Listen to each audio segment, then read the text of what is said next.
Guys, how are you doing? I hope that you're doing well. Shazna Makena here. Welcome back to my channel. I'm always glad to have you listening to me, subscribing, liking, and commenting in my channel. May the Lord bless you so much. You mean a lot to me. God bless you. So welcome back to my channel. In this channel, we're tackling the 21st generation miss-offs. These are the things that are missing in our generation, and we want to look into them deeply and also get to know how to handle them and be able to live the 21st generation, a very fruitful life. So stay tuned to the end as we are going to unveil these things to you. Thank you. Enjoy. Wow. So today we want to talk about the talk of the town, whatever is trending right now in Kenya, that which everyone's know. And if you don't know, one of my friends was telling me that if you don't follow up news, at time you'll get to see that this Kenya is sold and you don't know because you're not following up what is going to happen next, So it's good to follow. So right now, allow me to update you. The talk of the town, whatever is really trending right now, is the LGBTQ issue of the community, So have you heard about this, by the way? The LGBTQ? Have you heard about it? It is the hashtag now and then, here and there. It is the talk of every person.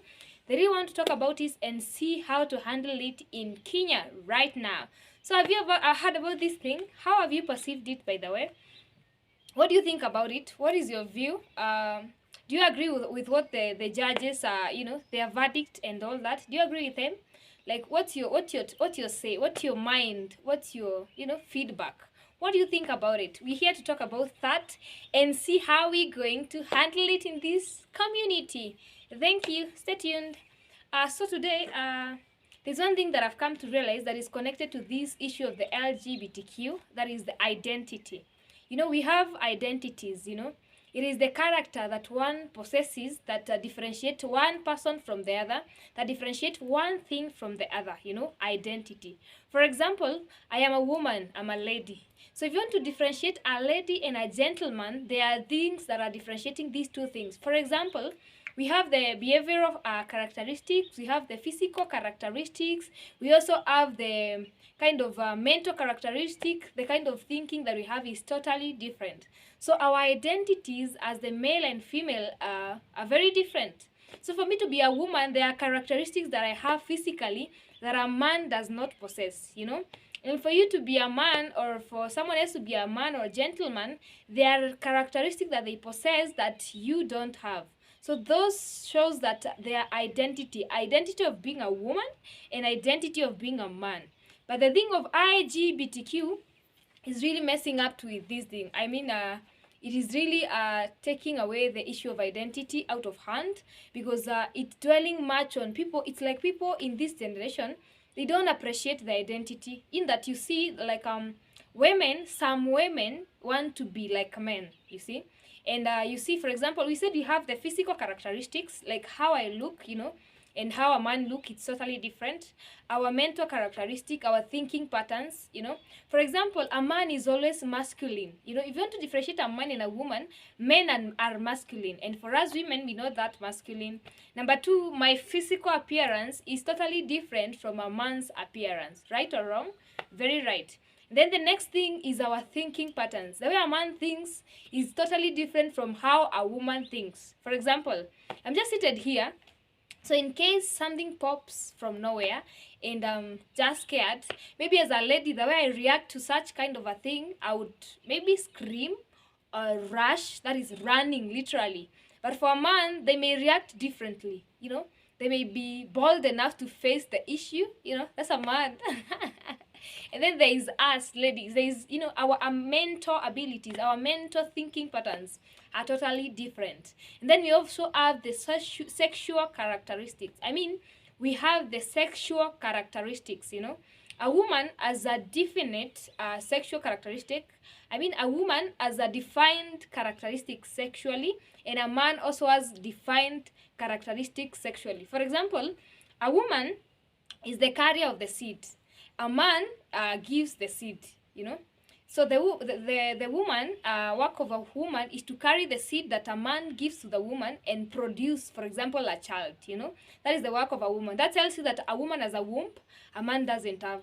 a woman as ovaries, a man as the testes, you know, all those kind of different. The biology, you know, I know you know these things, right?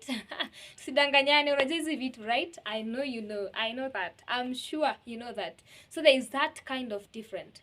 So the thing with the LGBTQ is that it's really contrary to what we really understand, the truth about this thing. So most of the men, okay, not most of them, okay, some of the men want to become like women. That is why you get to see someone was created as a man. They get at certain age, they choose to go for some kind of plastic surgery. They want to increase their hips, they want to increase their bust, they want to increase and become like a woman because they admire the identity of a woman. They want to become like a woman, you see. And then when to some extent this does not, if that this does not happen, you find that they try to embrace the life of a woman. That is why the issue of a man wanting to marry another man come in, because they think that being a man, I can portray some characteristic of a woman. That is now, for example, sexually we know that a man is supposed to marry a woman, actually from the biblical concept of the same. For example, let me give a very good example from the Bible. And before speaking of the Bible, the thing of the LGBTQ, it has gone to the extent of, I believe you've heard the court has given its verdict, right? But there's one thing that I want you to understand, by the way. We have the court, right? I honor the court, by the way. The Court of Law of Kenya, I honor them. The judges, the verdict they give, that's okay. I honor them and everything. But you know, I want to give you an example of something that happens that maybe some of you or most of you have not realized. We have the Constitution of Kenya. We have what it says, different articles says different things, and that is what is actually actualized in the court of law. But you remember, in the court of law, before a judge gives a verdict, when the person at hand is giving their stance and trying to defend themselves in the court of law, the first thing that is done in the court of law, they're given a Bible, right? They are given a Bible, right?